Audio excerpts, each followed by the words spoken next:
This week we are going to jump into informative writing, and we're going to start by just taking a look at the 5 different types of informative writing: descriptive, sequential chronological, compare and contrast, cause and effect, and problem solution.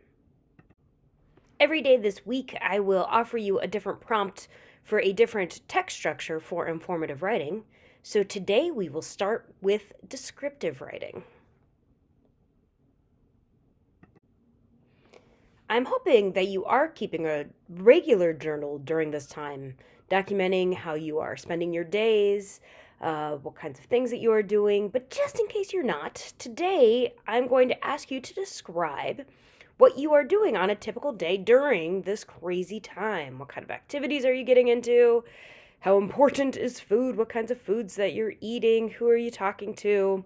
Where are you going if you are going anywhere? Maybe outside for a walk or walking your dog. Sit down and really describe your day for someone who may not understand what it is that you are going through. Maybe something that you could share with someone a couple of years from now, or many years from now. This is how we spent our days during this time. Go ahead and set your timer for 7 minutes and 42 seconds. Happy writing.